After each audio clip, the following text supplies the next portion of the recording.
cualquier momento comienza una escalada bélica sin límite. Yo el otro día, el domingo pasado, al explicarnos la posición de la Iglesia, decía que no estamos ni de un lado ni de otro. ¿Se acuerdan que dije eso?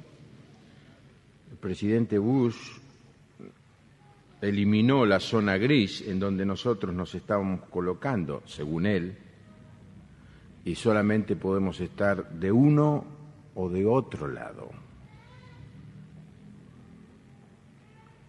El mundo está entrando en una etapa que ni nosotros que la estamos viviendo nos podemos imaginar. Peligro no solamente de nuevos atentados, de bombardeos a países enteros, sino una guerra de religiones. Usted sabe que una de las cosas que caracteriza a las guerras más cruentas son los contenidos teológicos. Francis Schaeffer dice en uno de sus libros que los odios teológicos son los más difíciles de superar. Cuando es un problema de disputa territorial o una cuestión de ideología política, el ser humano los vence, los supera con más facilidad. Pero los odios teológicos, como tienen un contenido sobrenatural, hace que estas guerras sean interminables. Estamos a punto de entrar en una cosa así. Y la guerra, la violencia va a traer más guerra, más muerte, más pobreza, más injusticia. Parafraseé una frase del obispo Pagura en una nota que me llegó de Prensa Ecuménica. Él dice: por consiguiente, como iglesia que ora y trabaja en la esperanza de un mundo nuevo, en el cual reine la justicia, no podemos sino solidarizarnos con el dolor de un pueblo hermano y de todas las familias que se han visto enlutadas por las pérdidas de seres queridos y de miles de víctimas inocentes que han caído atrapadas en las garras de la violencia, que como la guerra, al decir de León Gieco, es un monstruo grande y pisa fuerte sobre la pobre inocencia de la gente. Cuando la tragedia golpea a una familia, a una ciudad, a un país, todos vemos esa cara cruel del sufrimiento y del dolor. En definitiva, déjenme decirle que frente a la tragedia hay tres lugares donde podemos estar. Nos estamos sanando de una tragedia, estamos sufriendo una tragedia o estamos cerca de vivir nosotros mismos una tragedia. En algún momento de la vida, la tragedia llega a nuestra vida. Yo por años hablaba en los velorios, funerales, y pensaba en mi corazón, qué cosa, yo nunca perdí un ser querido. Una tía se fue en el año 92, pero era tan viejita. Pero en el año 94 una sobrina, la misma noche de boda, falleció. La tragedia golpeó nuestro hogar, nuestra casa, nuestra familia.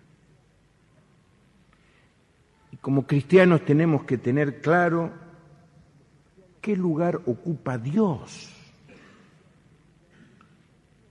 en la tragedia de los hombres, en la tragedia que nos tocan vivir. Y tenemos que tener claro cuál va a ser la respuesta nuestra a esa tragedia. Por eso el mensaje en esta noche tiene como título ¿qué hacer cuando la tragedia nos golpea? Voy a citar muchos textos en la Biblia, voy a proyectarlos para que usted no los busque. Y mi intención en esta noche es contestar estas preguntas que vinieron a nuestra mente, que surgieron de nuestro corazón en medio de esta catástrofe. ¿Por qué ocurren las tragedias? ¿Dónde está Dios cuando una tragedia ocurre? ¿Por qué nos sentimos enojados y también asustados? ¿Sigue Dios siendo un Dios bueno? Mirando el incidente de la semana pasada, surgieron rápidamente opiniones y frases, y aún hemos recibido tantos mensajes por email. ¿Está Dios juzgando a los Estados Unidos por sus pecados? Cuando tenemos una tragedia en nuestra vida, ¿es resultado del juicio de Dios sobre nosotros? ¿Es este el fin de los tiempos? ¿Esta catástrofe mundial está anunciando que todo se acaba pronto? ¿Qué va a pasar ahora? La gran pregunta. Quiero mencionar 3 verdades que encontramos en la palabra de Dios en relación a las tragedias que todos un día vamos a vivir. Nadie es inmune a vivir una tragedia. En el momento más inesperado, un accidente, una enfermedad, una catástrofe. En instantes la vida cambia por la venida de una tragedia. 3 verdades que encontramos. En primer lugar, las tragedias son algo real en la vida de los hombres. Es algo que nos pasa. La gente que ha vivido esta tragedia allí en Manhattan son personas reales. El dolor que tienen es real y sus lágrimas son reales. El dolor forma parte de la vida humana. Por eso el Señor dice en su palabra, en Juan capítulo 16, versículo 33, estas cosas os he hablado para que en mí tengáis paz. ¿Pero qué dice? En el mundo tendréis aflicción. Pero confiad, yo he vencido al mundo. El Señor nos alertó. Vamos a tener problemas, vamos a tener dificultades y tenemos que estar preparados para enfrentarlas. En medio de su diálogo y de su protesta, Job inserta esta frase en el capítulo 14, versículo 1, el hombre nacido de mujer. Miren qué frase, corto de días y hastiado de sinsabores. Esa es la vida del hombre. La pregunta es, ¿dónde se inicia el dolor? ¿Dónde comienzan las tragedias? ¿Pueden ser eliminadas? Hermanos, tenemos que decir de una manera general, la tragedia en la vida de los hombres, en la vida de los que habitamos este planeta, son resultado del pecado. Es en capítulo 3 del libro de Génesis donde se nos relata la caída del hombre. Y desde la caída del hombre hasta nuestros días, el hombre ha sufrido y ha padecido cuestiones naturales, enfermedades, epidemias, violencia. La realidad es que, mirando la historia, se puede decir, es la historia de la tragedia del hombre, por culpa del pecado. Y ahora los gobernantes del mundo se están poniendo de acuerdo para declararle la guerra al terrorismo. Gran noticia. Pero ellos mismos y nosotros sabemos que no se puede esperar una victoria instantánea. Nunca va a terminar la guerra contra el terrorismo y la maldad, porque el terrorismo y la maldad es resultado del pecado.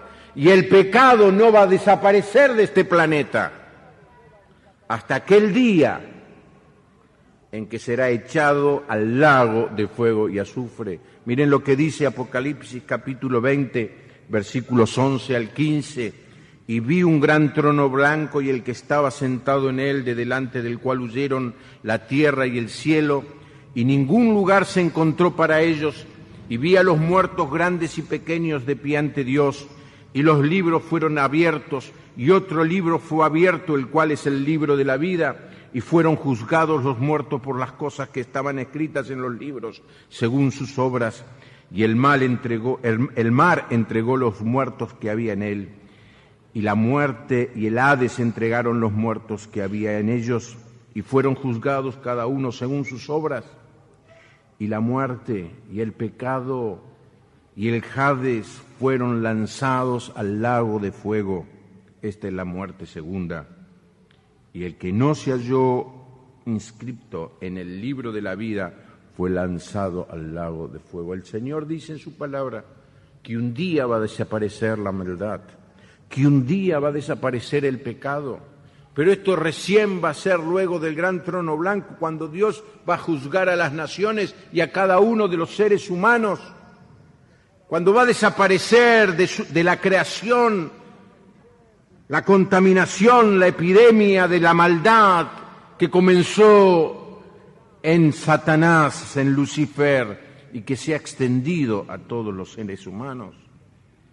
Así que, hermano, no estés pensando que vamos a poder zafar del sufrimiento, zafar de la tragedia.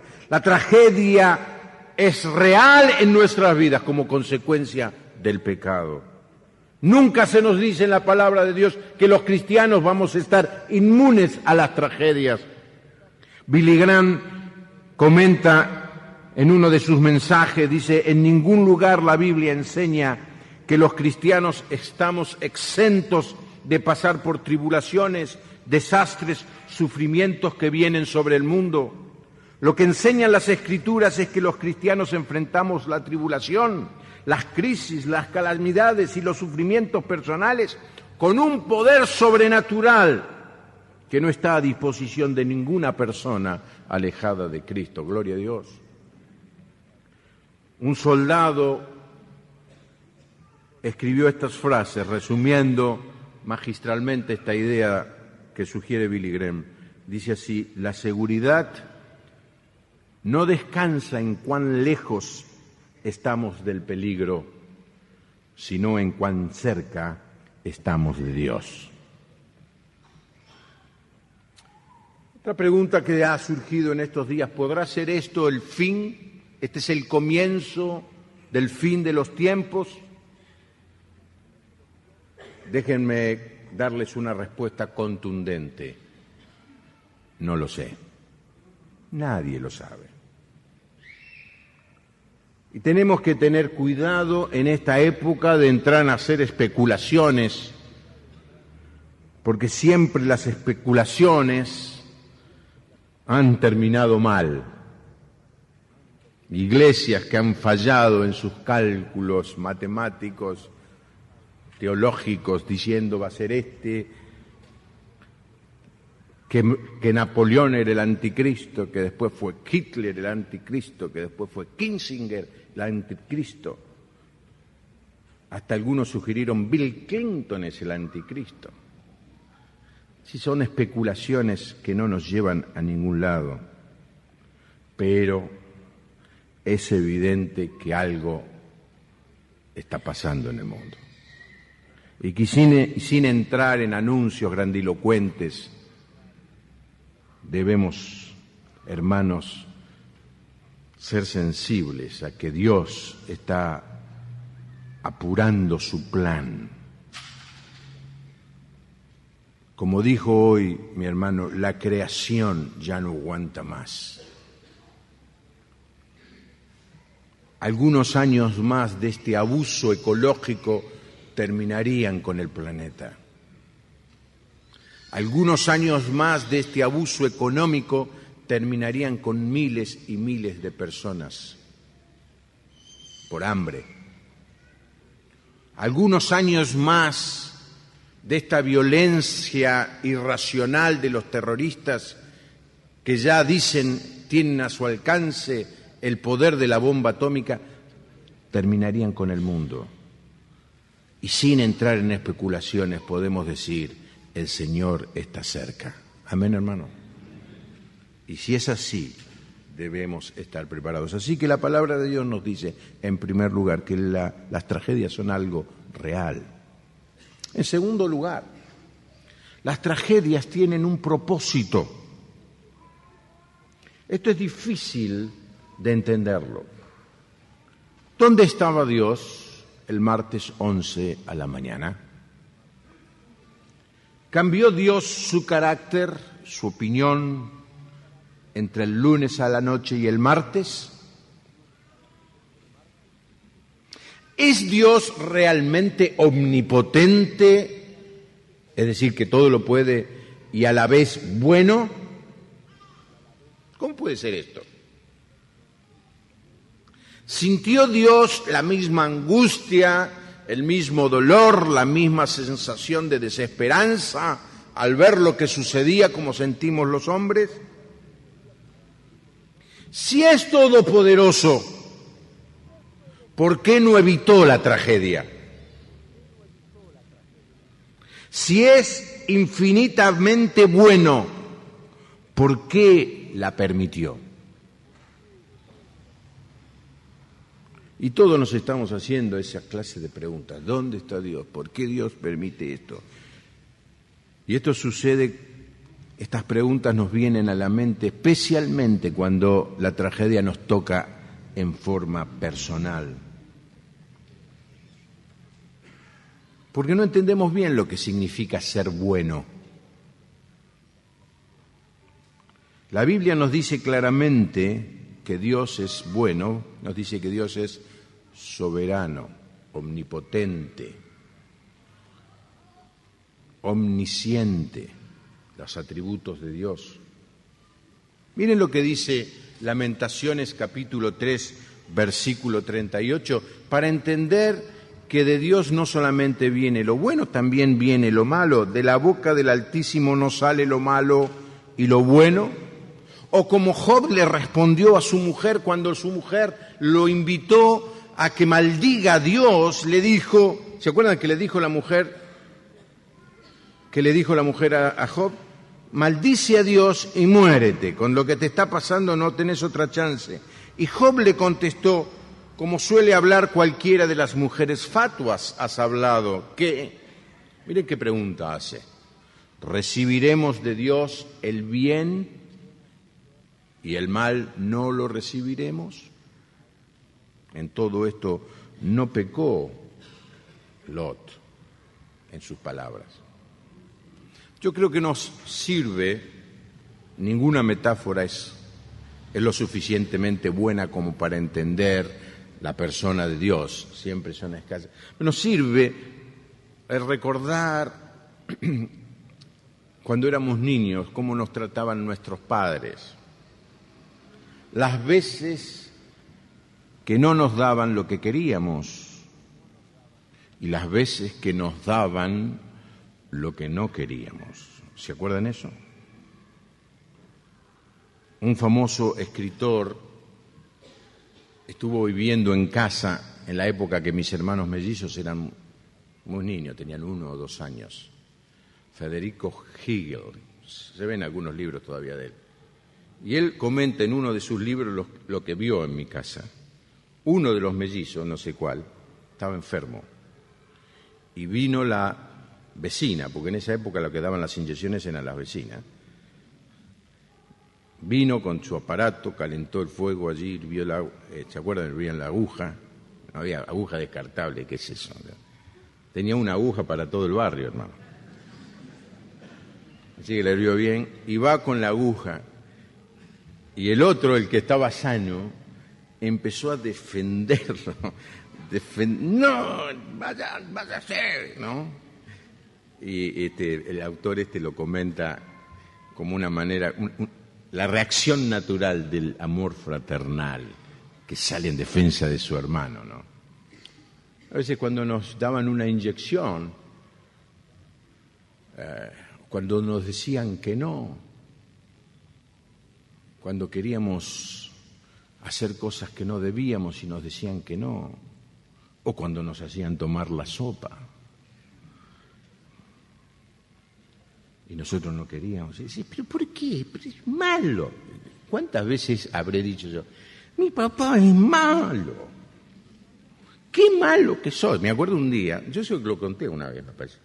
Un día nos había prometido llevarnos a Olivos, porque la playa máxima antes de Mar del Plata era Olivos. En aquella época uno iba a, ¿se acuerdan? El Ancla, que estaba antes, Olivos, una playa, íbamos allí, eso era nuestra Mar del Plata. Y nos levantamos, era para nosotros el sueño. Y nos levantamos y dijo, no vamos a ir. Y yo le dije, ¡qué porquería! Me corrió hasta el garaje y yo sabía que la camioneta que tenía mi papá era muy ancha y solamente los muy chiquitos podíamos escondernos entre la pared, pero me agarró, terminó agarrándome. Es decir, ¿por qué? ¡Qué malo! Es que los padres sabían, mis padres sabían cosas que yo no sabía y por amor a mí no me daban lo que quería y me daban lo que no quería. Y esto es lo que sucede en la vida de los cristianos. A veces no entendemos lo que Dios hace con nosotros y por qué lo hace. Y Dios no se enoja que le protestemos. El 75% de los salmos es protesta, ¿se acuerdan? Nos lo enseñó Guillermo Cotton la otra vez. El libro de Job es protesta pura de un hombre que está injustamente sufriendo y le pregunta a Dios, ¿pero por qué? Nos preguntamos, ¿podría prevenir Dios el dolor en nuestras vidas? Sí, tiene todo el poder. Jorge, ¿podía haber evitado que vos estuvieras enfermo? Sí, podía haberlo evitado. ¿Pero por qué no lo hace? Debe haber una razón que como pequeñas criaturas, como hijos pequeños frente a su infinita sabiduría, no entendemos. Y simplemente se nos pide en la Escritura que aceptemos la soberanía de Dios, porque Él sabe por qué lo está haciendo. Hermano, a veces es muy difícil entender el porqué. Cuando yo fui al sanatorio, porque el día que cayó en un estado de coma mi sobrina, yo oficié la ceremonia en el Colegio Ward, tuvimos toda la fiesta hasta las 7 y después vine al casamiento de Alejandra y de Marcelo. Así que llegué tarde a mi casa y mi hermano me dice, pasó esto. Y yo fui corriendo con el auto con mi hermano Benito y nos encontramos a mi hermana desolada en la vereda. ¿Por qué, Señor? Es imposible de explicar por qué Dios se llevó a mi sobrina de 24 años la noche de bodas. Pero Dios tiene un plan, siempre, que es bueno para nosotros. La otra pregunta que nos hacemos es, ¿estará Dios juzgando a Estados Unidos en esta época? La verdad que no podemos contestar que sí. Es posible que esto sea un juicio de Dios. Ningún juicio a las naciones se escapa de la soberanía de Dios. Y entonces, en lo personal, cuando estás pasando por una prueba, una enfermedad, una tragedia en tu vida, te tenés que preguntar, ¿será este un juicio de Dios a mi vida? El pueblo de Judá vivía una situación de tremenda anarquía, violencia económica especialmente, injusticia. Y Habacuc es un profeta que se levanta con fundamentalmente dos preguntas. porque ve tanta injusticia, tanta maldad, que en vez de decirle, Señor, no nos toques, le está diciendo, Señor, hace algo. Pará a este rey que está abusando del pueblo, pará la idolatría, Señor, hace algo. Y entonces le dice así en Habacuc, capítulo 1, versículo 2 al 4, ¿hasta cuándo, Jehová, clamaré y no oirás? Nos pasa muchas veces que en nuestro clamor sentimos que Dios no nos escucha. El profeta le pasaba eso. Y no oirás. Y daré voces a ti a causa de la violencia y no salvarás. ¿Por qué me haces ver iniquidad y haces que vea molestia? Destrucción y violencia están delante de mí, y pleito y contienda se levantan, por lo cual la ley es debilitada y el juicio no sale según la verdad, por cuanto el impío asedia al justo, por eso sale torcida la justicia. Mire lo que está viendo. Y esto es lo que es el clamor que nosotros tenemos al ver la pobreza en nuestra nación, resultado del pecado, de la codicia, de la estafa de gobiernos perversos. Ahora, la respuesta de Dios fue increíble. Jamás pensaba Habacuc que Dios le iba a dar esa respuesta. Así ya la vi, le dijo Dios, quédate tranquilo. Ahora voy a mandar al ejército de Babilonia para que castigue al pueblo de Judá. Ese momento, Señor. Vas a mandar a unos peores que nosotros a que nos castiguen a nosotros. ¿Cómo podía Dios usar a hombres malvados para ejecutar sus planes de disciplina, de castigo al pueblo de Israel? Esa es la gran pregunta de Habacuc. Le dice a Habacuc en el versículo 13, tú eres demasiado puro para consentir el mal, para contemplar con agrado la iniquidad. ¿Cómo pues contemplas callado a los criminales y guardas silencio mientras el malvado destruye a los que son mejores que él? ¿Qué pasa, Señor? ¿Qué estás haciendo? Mira, ¿quién vas a usar? Es que el pecado enceguece nuestros ojos, endurece nuestro corazón y tapa nuestros oídos de tal manera que Dios muchas veces nos tiene que hablar de una manera más fuerte de la que a nosotros nos gusta recibir. Para los judíos, la manera como Dios les hizo ver el pecado en el que estaban viviendo fue el uso de un ejército pagano como el de los babilonios. Quizá, yo no estoy aseverando absolutamente nada, y lo digo otra vez, quizá los Estados Unidos recibieron este castigo a través de este sistema perverso del terrorismo internacional. ¿De qué manera Dios nos llama la atención? ¿Qué tiene que usar Dios para llamarnos la atención? Cuando somos muy duros de corazón, cuando nuestra mente está entenebrecida, cuando hemos cerrado nuestros oídos a su palabra, Dios a veces nos tiene que dar un mensaje más fuerte del que nosotros nos gusta recibir. C. Lewis, en el libro El problema del dolor, dice, Dios nos susurra en el placer, nos habla a nuestra conciencia, pero nos grita en nuestro dolor. Es su megáfono para resucitar a un mundo muerto.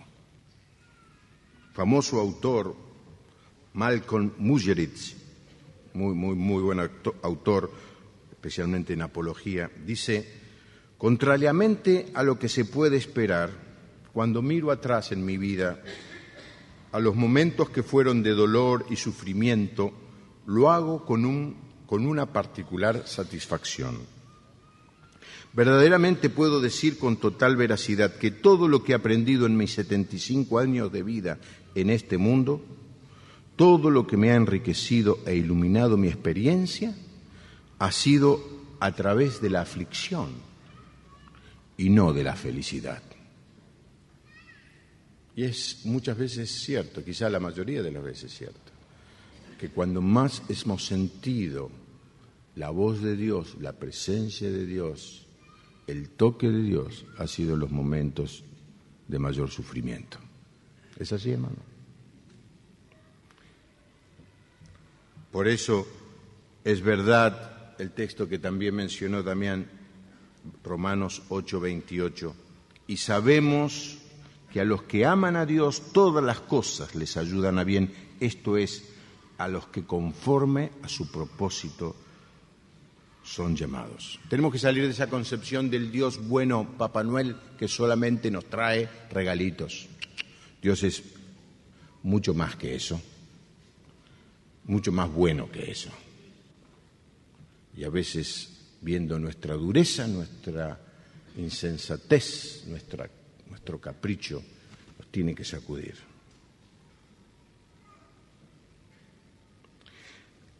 La tercera verdad: las tragedias son efectivas. La verdad que las razones por las que Dios permite las tragedias son varias. Hay veces que las utiliza para castigar a personas o a naciones. En otros momentos las utiliza para disciplinar a sus hijos. Muchas veces las utiliza para moldear nuestro carácter, perfeccionar nuestro carácter, para prepararnos para ministrar. Por eso el apóstol dice en un texto que al haber pasado por sufrimientos recibió consolación para que ahora pudiera estar capacitado para consolar a otros. Y hermano, muchas veces el Señor nos deja pasar por momentos de prueba, de tragedias personales, los quiere preparar porque necesita agentes de consolación. Es muy difícil consolar a otro cuando uno no pasó por la prueba. Él usó este método en el pasado de preparar a su pueblo a través del sufrimiento. Fíjense lo que pasó justamente con el pueblo de Israel, con el pueblo de Judá en este caso. Un pueblo duro, y el Señor lo tuvo que disciplinar para hacerlo entender, para que el pueblo levantara los ojos y mirara a Dios. Lamentaciones 3, versículo 40 y 41. Escudriñemos nuestros caminos y busquemos y volvámonos a Jehová. Lamentaciones es el libro escrito por Jeremías justamente después de que el ejército babilónico vino a destruir Judá. Jeremías ve lo que Dios está permitiendo que el pueblo viva. Y escribe este famoso libro de Lamentaciones. Ningún libro ha tenido más exacto el título como este. Lamentaciones, nuestra maldad. Nosotros somos culpables. Y dice, levantemos nuestros corazones y manos a Dios en los cielos. Si el Señor no te hubiera probado, ¿estarías aquí? Si el Señor no hubiera presentado una prueba, una tragedia en tu vida, ¿estarías aquí? La gente viene al Señor muchas veces como resultado de que le va mal. Y eso es lo que tuvo que aprender Habacuc en medio del dolor, en medio de la destrucción, levantar los ojos al cielo. ¿No es así nuestra experiencia? Los creyentes nunca oramos más que cuando tenemos pruebas y tragedias en la vida. Yo creo que si oráramos así siempre, no tendríamos tragedias y pruebas, quizá. Y entonces Habacuc dice ese famoso poema, algunos lo consideran el salmo más exquisito de todos los que hay en la Biblia. Aunque la higuera no florezca, ni en las vides haya frutos, aunque falte el producto del olivo. Claro, el ejército venía a destruir. Y los labradores no den mantenimiento, y las ovejas sean quitadas de las majadas, y no haya vacas en los corrales. la destrucción total. Con todo, ¿qué dice el texto? Yo me alegraré en Jehová y me gozaré en el Dios de mi salvación. Jehová el Señor es mi fortaleza, el cual hace mis pies como de ciervas y en mis alturas me hace andar. Este, hermano, es el resultado de la tragedia. ¿La tragedia es efectiva? Siempre. Siempre termina haciendo que los hombres miren al cielo. En esta semana llamé por teléfono a nuestro amigo Rick, el pastor de Scottsdale. ¿Saben qué me contó? Ellos tienen un promedio de 6.000, 7.000 asistentes el domingo. Había más de 10.000 personas. Cientos de conversiones. Me contaba Ezequiel que esta semana, como nunca tuvo oportunidad de dar testimonio del Señor a sus compañeros de estudio y de trabajo. A través de internet escuché un reportaje que el programa de Billy Graham le hacía a Jim Cymbala de la iglesia en Brooklyn. La iglesia de Brooklyn es una de las iglesias más cercanas a estas dos torres que se cayeron, del otro lado del río, pero muy cerca. Y este pastor, que posiblemente venga el año que viene, dice, perdieron 3 miembros la iglesia de Brooklyn, un bombero, un policía y un oficinista.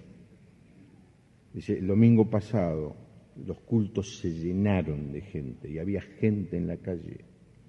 Y esto es lo que está sucediendo. La gente, ¿a dónde ir? ¿A quién iremos? Una tragedia mayor hubiera sido innecesaria, una tragedia menor podría haber sido insuficiente. Y Dios puede convertir esta tragedia en la salvación de miles y miles en todo el mundo. Amén, hermano. ¿Cuál es la respuesta que debemos dar a la tragedia? Voy a por un poquito ahora. En primer lugar, odiar el pecado. Habacuc dice, cuando vio esto, al oír todo esto tuve miedo, mis labios se pusieron a temblar, mis piernas dejaron de sostenerme y todo mi cuerpo perdió sus fuerzas. Aún así, esperaré tranquilo el día en que Dios ponga en angustia al ejército de nuestros opresores. Es muy posible que todos tengamos ganas de venganza. No, hermano, no es tarea nuestra vengarnos. En todo caso, Dios dijo que en la nación está el gobierno, están las autoridades para darle temor a los buenos y a los malos. Nosotros tenemos que decir, Señor, es el pecado el que está trayendo esta maldad. Luchemos en contra del pecado con las armas de la fe, hermano. Volvamos a nuestro país. Es el pecado el que ha traído tanta miseria, tanta maldad, tanta angustia, tantas familias muriéndose de hambre. Es el pecado. Tenemos que odiar el pecado, pero no salir a hacer justicia, sino a ser agentes de paz. En segundo lugar, humillarnos ante Dios. Cuando tenemos una tragedia, hermano, bueno, la reacción natural es protestar. Lo primero que hacemos es quejarnos. Pero la palabra de Dios nos dice en 1 Pedro, capítulo 5, versículo 6, humillaos, pues, bajo la poderosa mano de Dios. ¿Estás pasando por un momento de dolor? Humíllate delante de su presencia. En tercer lugar, hermanos, seamos agradecidos.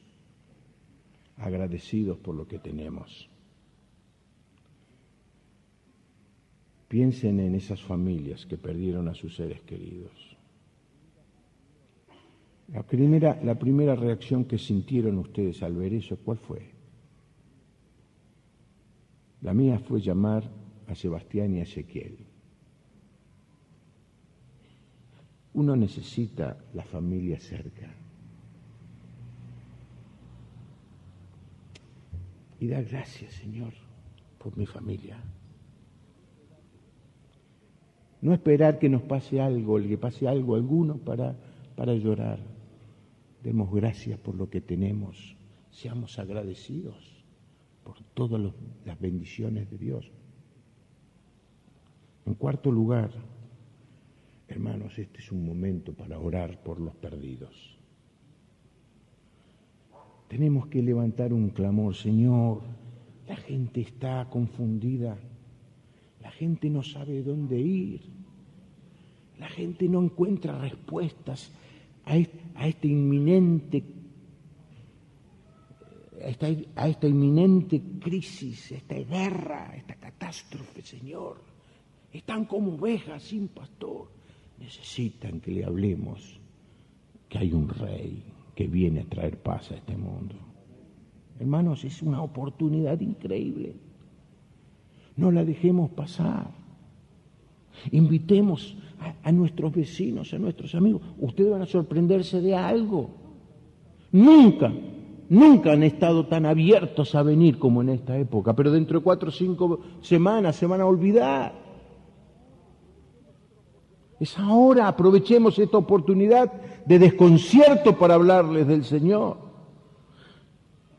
Contaba ayer a los jóvenes, el viernes a la noche fui a la cena de mis compañeros de la escuela secundaria. Hace 36 años que nos recibimos en la escuela secundaria y los 36 años nos hemos encontrado. Yo he faltado varias veces, pero el viernes a la noche fui. Después de un tiempo imagínense, de charla, chistes, toneladas de malas palabras, me bañaron para todo el año, pero en un momento la angustia, che, Bonga, así mi apellido Bonga para ellos. ¿Qué es esto? ¿A dónde vamos? Hacía mucho no tenía tantas oportunidades de hablarles del Señor a mis compañeros.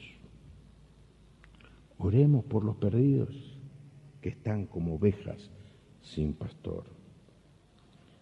Y estemos preparados para evangelizar. El texto dice, estad siempre preparados para presentar defensa con mansedumbre y reverencia ante todo el que demande razón de la esperanza que hay en vosotros. Qué triste que en esta oportunidad la gente esté haciendo preguntas y nosotros no sepamos la respuesta. Qué triste sería perder la oportunidad así. Este día de la tragedia del martes 11 también nos hace recordar la mayor de las tragedias. No murieron miles, esa tarde murió uno solo. La tragedia cósmica de un Dios amoroso entregando a su único hijo para que muriera por nosotros. Pero por esa tragedia hoy podemos estar aquí nosotros, reunidos como hijos de Dios. Por eso la tragedia es bendecida, es de bendición. Si Jesucristo no hubiera pasado por esa tragedia, estaríamos perdidos, sin esperanza. La tragedia de Cristo nos trae esperanza. Y quizás estés pasando por una tragedia en tu vida. No entendés, no comprendés. Pero entregate humillado a las manos de Dios y Señor, cualquiera sea, decirle, cualquiera sea el plan para mi vida, bendito sea el nombre del Señor. Lo recibo, aunque me duela, me cuesta, se me haga insoportable. Señor, te bendigo. Todo lo que tengo eres tú, Señor. El mundo me puede sacar todo. No tengo nada de valor. En Cristo tengo todo. Amén, hermano. Inclinamos nuestro rostro y oramos al Señor. Le pido al grupo Sion que venga en este momento.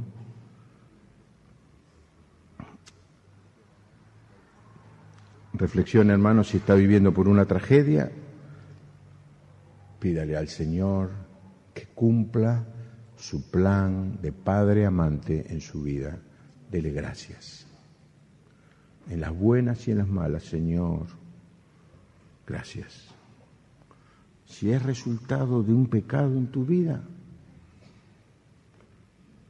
confesalo y pedí que el Señor te libere, no solamente de la mancha del pecado, sino que te libere de las consecuencias del pecado y pueda ser restaurado, sanado.